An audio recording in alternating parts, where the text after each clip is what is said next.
Hello everyone, we are back in the closet. It's a tight space and the white walls aren't ideal for a dark room, but we make it work.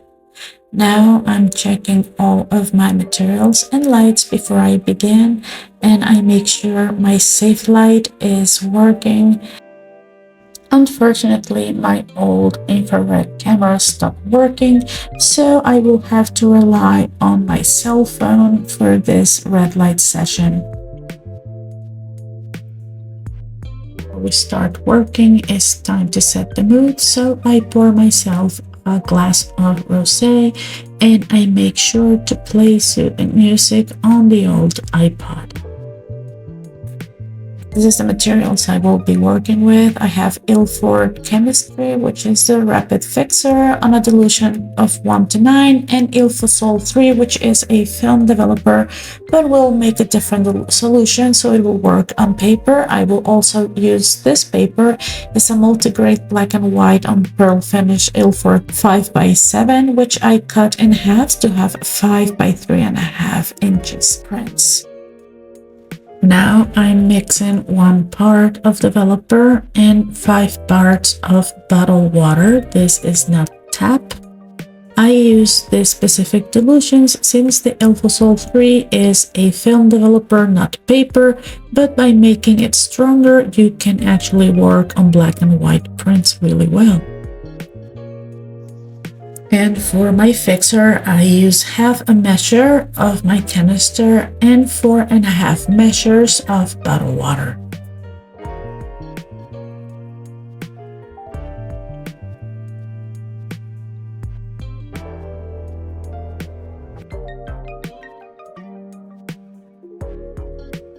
And finally, I only use the same bottled water for my stop bath. I like to fill the tray for about 1 centimeter when working with prints. And here are a couple more 3D friends for my Durst C35 Enlarger. As you can see, we're making quite a collection.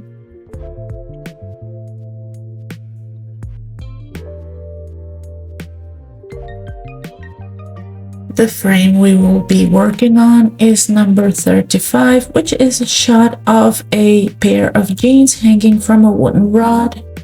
I make sure my image fits within the margin, and I set my enlarger to an f8. Now we get our first test strip ready, and I place it on my surface. Out of each 5x7 sheet of paper, I can make 6 test strips for 3 prints. I fix my strip on my surface using masking tape.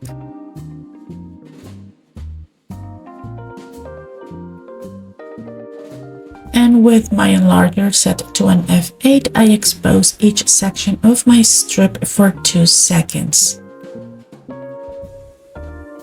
And now I take my strip into the developer tray, and it's important to make sure that the paper is always submerged in the liquid during this process.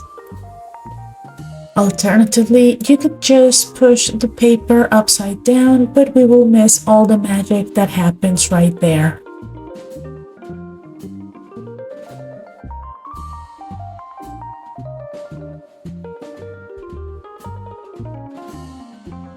I leave the photo in the tray for about 3 minutes. It's important to make sure we leave it all the time in the liquid, so that we can see all the colors pop out, especially in the testing strips. Once the time's up, I put my strip in the stop bath where I leave it for about 1 minute. I give it a good rinse before I switch it into the fixer tray.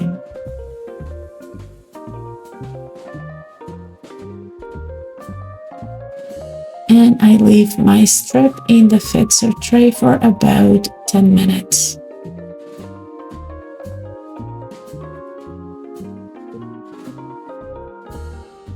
After 10 minutes, it's safe to turn the lights on, and I rinse my strip a bit in the stop bath.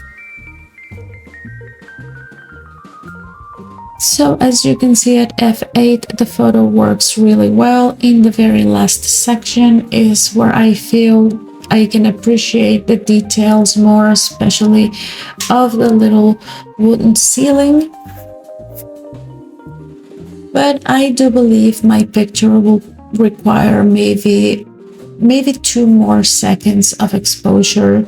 By counting the sections, these are 18 seconds total, so I will make it about 19 or 20 seconds for my next strip.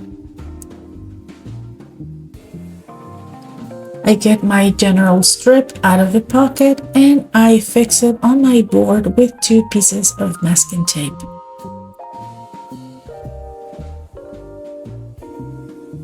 And now I expose my picture again at f8 for a total of 19 seconds.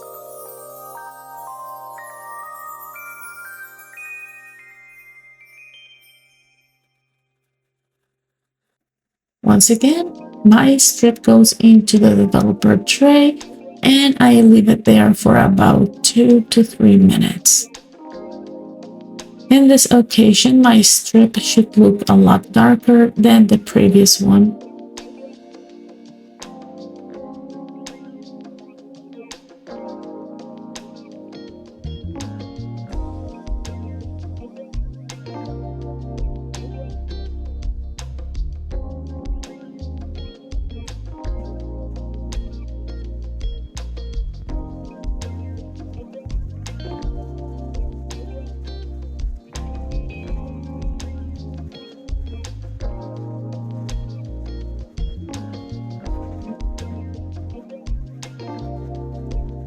After the 3 minutes, I take my strip out of the developer and I put it into the stop bath where I try to rinse it off as much as possible.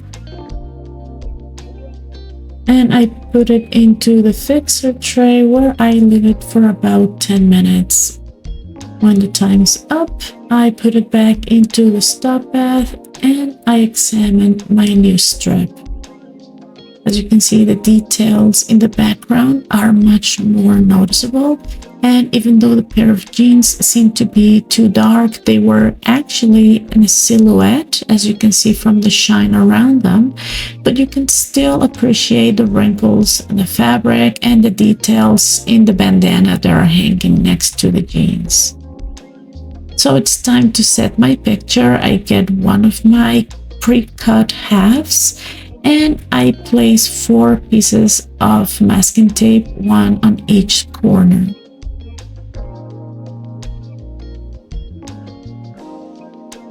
And now I expose my picture for a total of 19 seconds.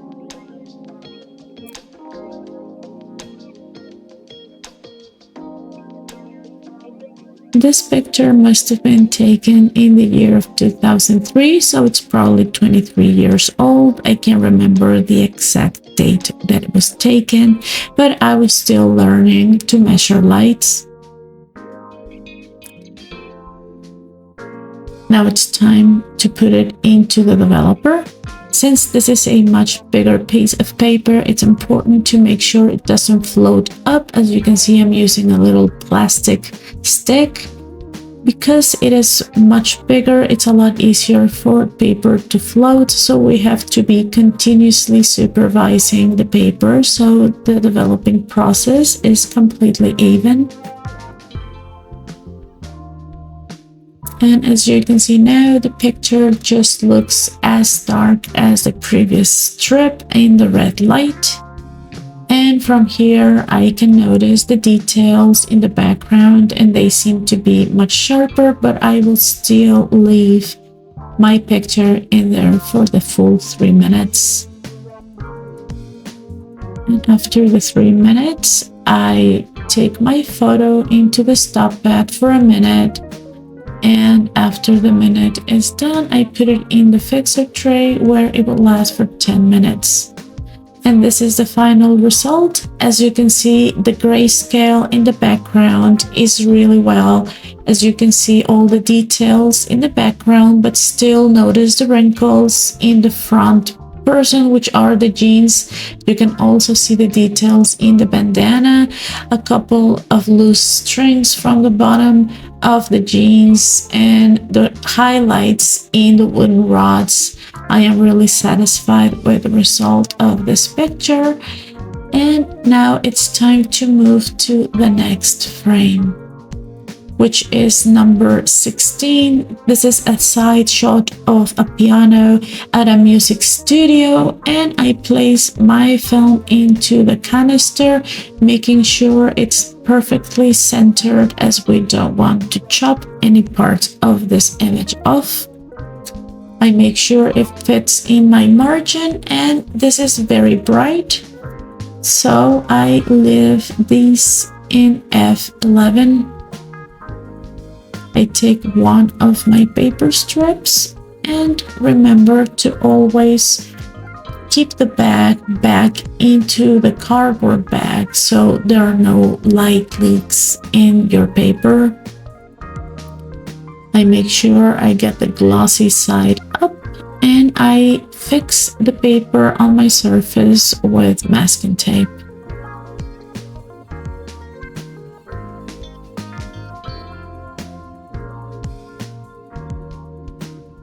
It's time to expose my strip, and now for this specific picture I will give 3 seconds to each section, as this is a very contrasted picture. There are very dark blacks and very bright whites, but there are still a couple of details that I need to make sure that are captured in this print, and therefore I will give it 3 seconds instead of 2. And now I just place my strip into the developer liquid, and I make sure to leave it there for the 3 minutes.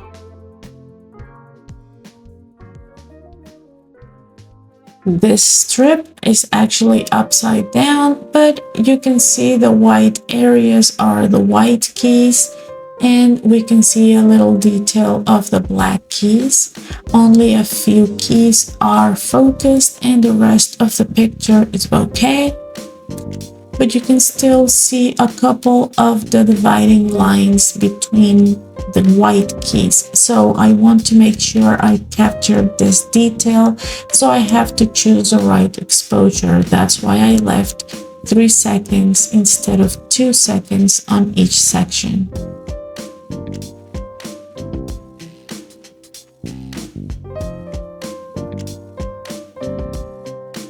After the 3 minutes are up, I take my strip out of the developer into the stop bath, and I make sure to rinse it well for about a minute.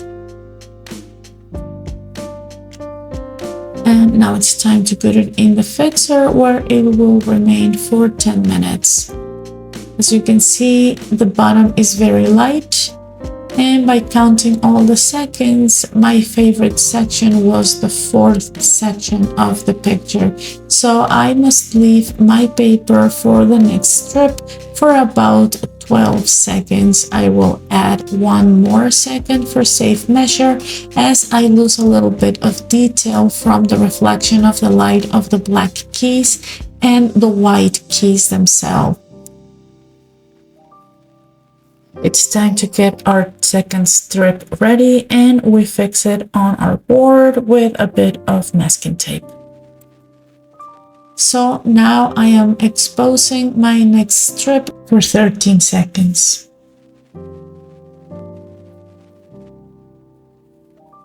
I put the strip in the developer, and I make sure to leave it there for the 3 minutes.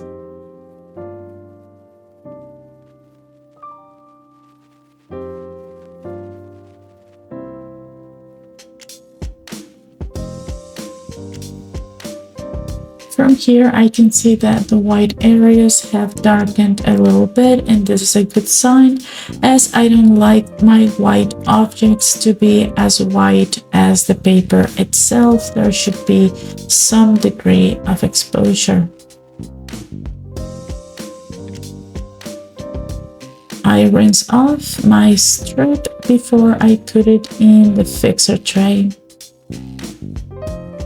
it's getting a bit cluttered in the stop bath tray, so I remove my previous pictures and strips and hang them on a line I have in the darkroom before I take my strip in the fixer. And after 10 minutes, it's safe to turn the lights back on, and I just rinse my strip very well before I examine it. And now, as you can see, I have the detail of the light reflection on the black keys. I can see the lines dividing each white key, and I do believe that this specific frame has already received a bit of damage, so I'm afraid I will see some pollution and lines on the rest of the picture. But it's time to get another 5 by 3.5 inches piece of paper, which I secure on each corner with a bit of masking tape.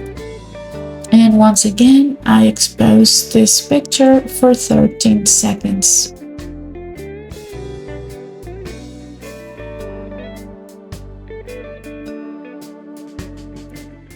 I put my paper in the developer tray and I leave it there for about 3 minutes.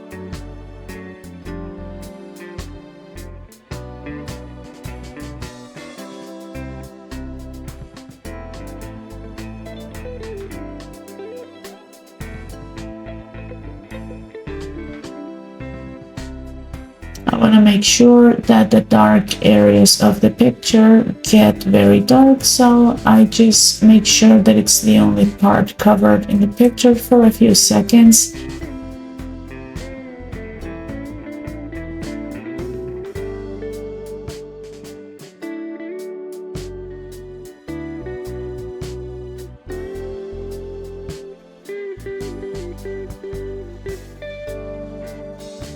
After the 3 minutes, I take my picture out of the developer tray and I put it in the stop bath, where I rinse it off for about a minute.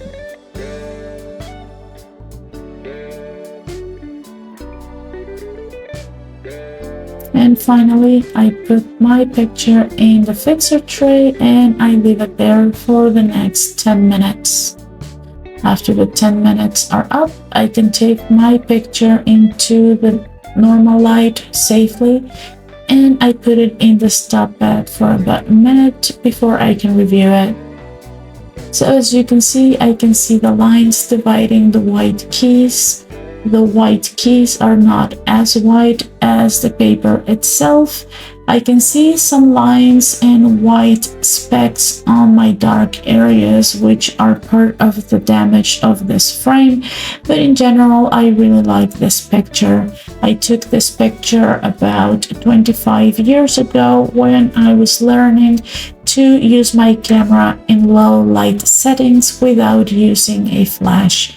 Remember that if you would like to purchase any of my pictures, you can just send me a message to any of my social networks or an email. I will see you in the next episode. Thank you.